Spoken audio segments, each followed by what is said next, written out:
What's up guys, David Land here, and I'm going to do something I haven't done before on this channel, and I'm going to experiment with. This is a haul video. I think this series is going to be called David Land Buys. This is something I'm throwing together real fast, see how it sticks. But I'd like to show off some stuff I got this weekend when I went down to the Monster Jam with my friend Diecast Reviews. And if you don't know who Diecast Reviews is, check out his channel right there. Because he's just doing a channel reboot, and so he hasn't been active for a while, but if you like the stuff on my channel, you'll like the stuff on his, so go check him out, and there's the plug for that. But when we went to the Monster Jam, we were able to go to a few die-cast dealers and motorsports memorabilia dealers, and I was able to pick some stuff up, as you can see in this pile here. And I'm going to show this stuff all off to you, and be sure to post in the comments if you want any of the stuff done in this video to be featured in like a review or something. We'll see how this goes. Alright, let's take a look at all the stuff. So this is the first thing I picked up. I got this at the Indianapolis Motor Speedway, and we got this free for going in the museum. This is, I believe, a replicant of the 1982 Indianapolis 500 poster. This is really, really cool. I will definitely be probably framing this and hanging it up. Of course, 1982 was the Indianapolis 500 that had the epic duel between Gordon Johncock and Rick Mears. So a really cool poster. Get the Borg Warner trophy on there. And I think this is the start, I want to say it's to the 81 race. So yeah, that's really cool. So that was the first thing I got. And I guess I'll roll the poster back up. And then we moved on to the IMS gift shop after we checked out the museum, and I finally got this, the 2014 Ryan Hunter-Reay Green Light 1/18th scale IndyCar. And what's important about this, it's important for a couple reasons. Number one, this is the 1 of 500 Victory Edition figure version. So if you can see in there, you get a little Ryan Hunter-Reay action figure, or in-action figure, I probably should say. And this is one I'd actually probably like to review. So if you guys want to see a review of it as well, let me know and I'll be doing it. But it's got all the accurate decals. The only thing that's inaccurate about it, of course, is that wing on the back there. The DW12 had the little end plates there were actually a part of the bumper, as you can probably see in that photo right there. But the important thing about this was not the fact that I got it, though I'm really happy that I did, because the Tony Kanaan figure version of the 2013 is incredibly hard to find and very expensive. Well, I got this for a remarkable $35.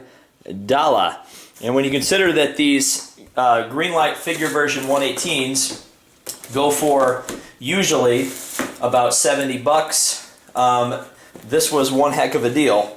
I will be paying full price and doing a review in a timely fashion of the Montoya figure version because that's on the correct aero kit and all that good stuff. So after that, we went on to Gearheads. Now, Gearheads is a store in Claremont, Indiana, which is where Lucas Oil Raceway, aka Indianapolis Raceway Park, is. They host, of course, they used to host the trucks and the Xfinity Series, and now host, of course, the NHRA. And it's a little diecast dealer. It's an incredible place to get stuff that's not NASCAR. So if you're expecting NASCAR in this video, you're not going to get it. But the first thing I picked up was something that a lot of people are going to know, because of course, you know, the Rolex is in town, or was just finishing up. Congratulations to the Tequila Patron team on winning that. It was great to see a P2 car beat a DP, a Daytona prototype. This is the 2008 race winner, Ganassi Telmex car. It's really cool to have a Daytona prototype. This is another one I really want to review because this car has engine detail, and that's crazy for a 164 car to be able to have like an engine cowling that comes off. So that's something I want to take a look at, spent $8 on it. They also had a few other Daytona prototypes, and I actually was able to pick one of those up as well. I went with both of the Ganassi cars. I'm not sure what year this is. Excuse me, my voice is still gone from the Monster Jam. But I think this may be the 09 version of the 02 car, if there's enough O's in that thing there. Just a generic Grand Am box. Tells you some stuff about the Daytona prototype. And yeah, this is really cool. So hopefully I'll do a diecast review on both of these Grand Am cars. Really, really cool. Great diecast to pick up. And then I found some loose Indy cars, stuff that I've never seen before and I didn't have. This is car number 11 from, I believe, 1999. This is Dr. Jack Miller, who was a racing dentist. And this car number 11 either made the race or didn't make the race, but for whatever reason they made a diecast of it. So now you have this Dallara Oldsmobile Aurora from the 1999 Indy 500. So a really cool thing. These were the cars of my childhood, so it was interesting to find one that I didn't have and bring it home into my collection. Speaking of my childhood, you guys know that I'm a huge Buddy Lazier fan. So the opportunity to own his 1998 164 in the beautiful purple, car number 91. He almost won the Indianapolis 500 in 1998. He was beaten by Eddie Cheever. Lazier finished second.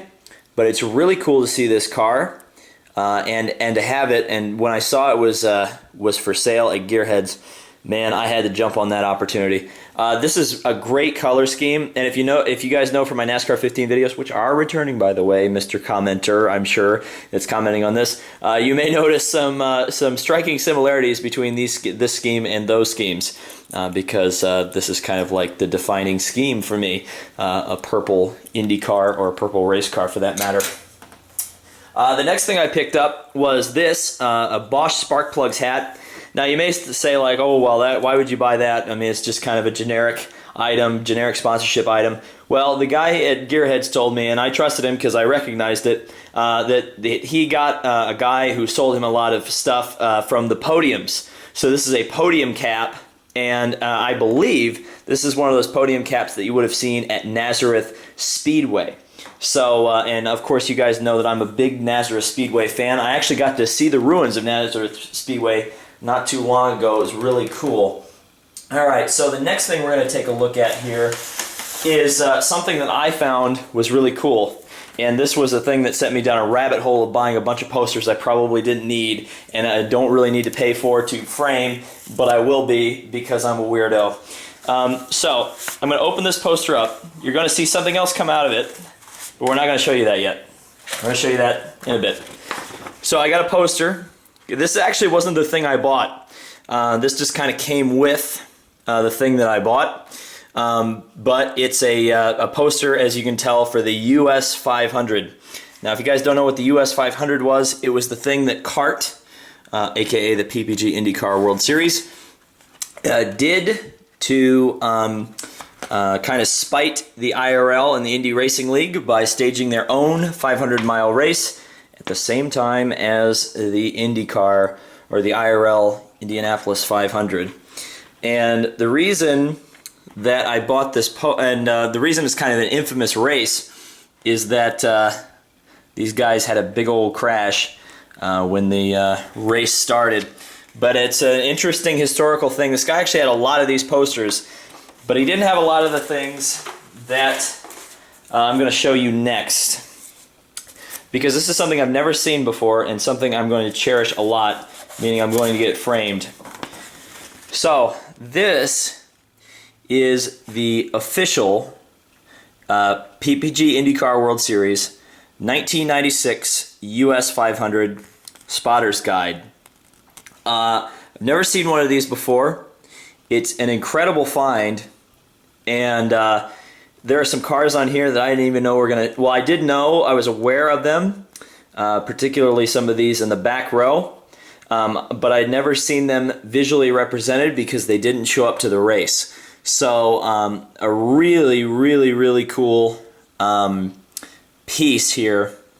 Very, very rare as far as I know. And just one of those things that's like, holy smokes.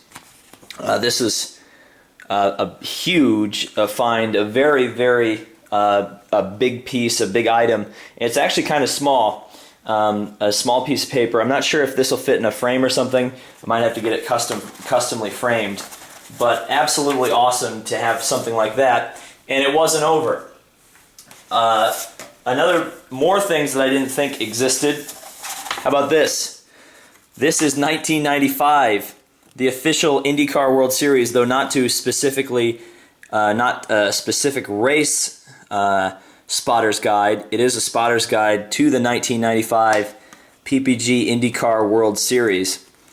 And it's kind of cool to see all these cars represented, even though we, of course, have the 95 IndyCar mod, which is the basis for the IndyCar World Series, which also needs to keep getting going. There's some dirt on here. I'll have to figure out a way to clean it before I get it framed. It's not as in good shape, as the US 500 Spotter's Guide, but it's still a great find. But we weren't done with the Spotter's Guides.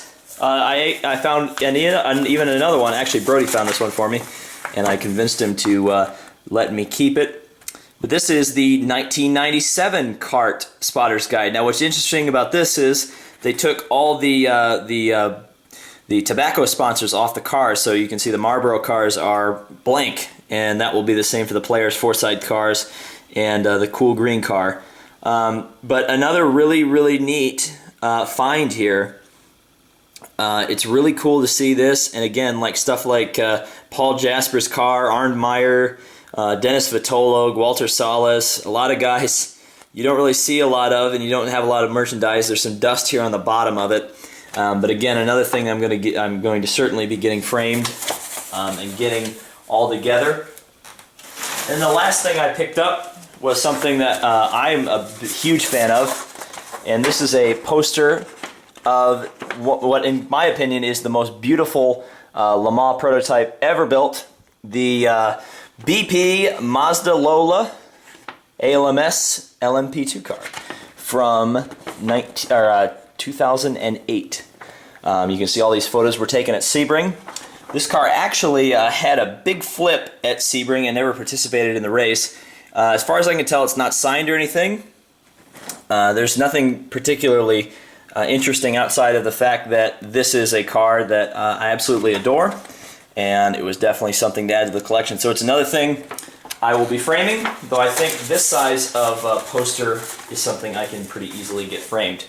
So what did you guys think of my first little unboxing video? Oh, I guess I should say this. Brody gave me this even though I didn't have it, though the printing was kind of weird on it. It's the 2015 Indianapolis starting lineup.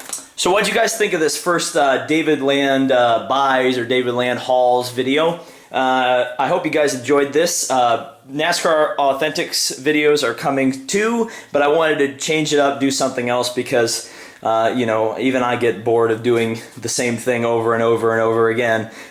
So hopefully you guys enjoyed this. And keep watching, keep subscribing, and let me know in the comments if you liked it and if you want to see reviews on any of this stuff. So until next time, guys, see ya.